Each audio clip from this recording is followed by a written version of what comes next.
Hey everyone, welcome to The Explainer. Today we're diving into something that's going to flip a piece of conventional wisdom completely on its head. You know the exact script I'm talking about, right? Follow your bliss, do what you love, and you'll never work a day in your life. It sounds wonderful, doesn't it? A perfectly packaged path to happiness. We've literally always been told that the secret to a fulfilling life, the absolute key to true success, is to just find your passion and stick to it. But what if that exact advice is fundamentally flawed? What if the very thing you've been chasing, that warm, fuzzy feeling of finding your passion, is actually the giant roadblock keeping you from reaching your true potential? Which begs the question, is passion actually holding you back? Now, I know that sounds incredibly counterintuitive. We treat passion like it's the absolute holy grail of personal and professional development. We slap it on our resumes, we boast about it in job interviews. But the material we're unpacking today delivers a pretty jarring wake-up call. It argues that passion is safe. Passion is comfortable. It's kind of like a hobby you just enjoy on the weekends. And if you're only operating out of a sense of passion, you're likely stuck in this comfortable middle ground. You're doing well enough to be satisfied, but you are miles and miles away from the true outer limits of what you're actually capable of achieving. So let's get into section 1, passion versus obsession. We aren't just playing with vocabulary here. We're talking about a massive psychological difference between merely liking what you do and being utterly, undeniably consumed by it. Society actually has this fascinating double standard when it comes to success. Think about it. When you're passionate, everybody cheers you on. They say, awesome, you found your passion, chase it. It's a really positive, universally accepted trait. You get a pat on the back, you get likes on your social media post, and everyone feels great. But the second you cross that invisible line into obsession, the whole script flips. Suddenly, people start asking, why are you acting so crazy? Why can't you just be satisfied with what you have? Why do you spend so much time working? When you're obsessed, people genuinely think you're nuts. The cheering completely stops, and the concerned interventions start. And that brings us to this profound realization. If no one thinks you're crazy, you're not yet operating to the outer limits of your potential. Just let that sink in for a second. The confusion and concern of other people, that's actually your best diagnostic tool. It's the perfect barometer for your effort. If you haven't reached the point where a friend, a family member, or a colleague looks at you and says, man, you care about this in a crazy way, then, well, you simply aren't working hard enough yet. You're still playing it safe. You just haven't hit those outer limits where explosive, true growth actually happens. Which leads us to section 2, operating at the outer limits. So what happens when you do decide to push to that edge? Well, reaching those limits requires a massive behavioral change. It means entering what is often a really isolated, lonely phase of life. The tangible price of the outer limits means deciding it's time to stay absolutely focused. You're skipping the clubs, you're skipping the parties, you're refusing to just socialize and rub elbows with everybody simply to fit in. Instead, you're staying on the basketball court shooting free throws for another hour. Or you're at your desk, alone, constantly studying while everyone else is out at happy hour.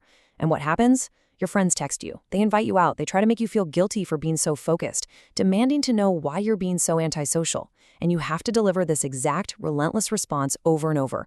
Because I'm trying to get it. Why are you on the court so much? Because I'm trying to get it. Why are you studying on a Friday night? Because I'm trying to get it. Because of this relentless focus, they're inevitably going to call you weird. But let's completely reframe that word. The more weird you are is a reflection of how committed you are. Being called weird is an insult here. It's honestly a badge of honor. It proves you're completely focused on molding, shaping, and developing your ideas and your craft.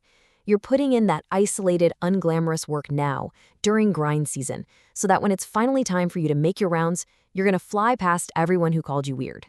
You still have work to do, so let them whisper. Let them call you weird while you stay completely locked in. Moving on to section 3, upgrading your value system. Now, this isn't just about ignoring external social pressures. To reach the next tier of success, a massive internal shift has to happen too. Think about the everyday hypocrisy in how we live our lives. You upgrade your phone constantly, right? We eagerly wait for a software update or will gladly stand in line for hours just to get a device with a slightly better camera lens to take pictures of our lunch. We are obsessively upgrading our technology, but why haven't you upgraded yourself? We spend an incredible amount of time and money optimizing our external devices, agonizing over battery life and storage space, while completely, utterly neglecting our own internal program. And this is where the rubber truly meets the road. You can tell everyone you want to be a millionaire, or that you want to be the absolute best at your company, or change the world. But those words mean absolutely nothing if your internal value system doesn't align with them. Look, if your value system dictates that you value sleep more than you value grinding, you aren't going to make it. If you value being a consumer, endlessly scrolling, watching, taking in, rather than being a producer, you're going to stay exactly where you are right now. If you're going to go to the next level, your values, what you prioritize in the dark when literally no one is watching, have to fundamentally change. Which brings us to our final part today, Section 4, the all-in mindset. This is the dark, relentless climax of our explainer. It's about absolute commitment. This is the conscious, unbreakable decision that we do not retreat, we do not give up, and we absolutely do not surrender under any circumstances. To truly understand what it means to go all in, we actually have to look at the exact opposite first. Why do most fail? It's painfully simple, really. The reason most people aren't successful is because the second stuff doesn't go their way, they give up, they quit, they let go. At the first sign of real friction, they retreat back to that comfortable passion we talked about earlier. And the harsh reality of the world is that people can smell that weakness. They can instantly sense when someone isn't truly committed, when they aren't completely all in on their dream. The moment you waver, the moment you show you have a backup plan, the world knows it. So, what does all in actually look like in practice? Step 1, eat the dream.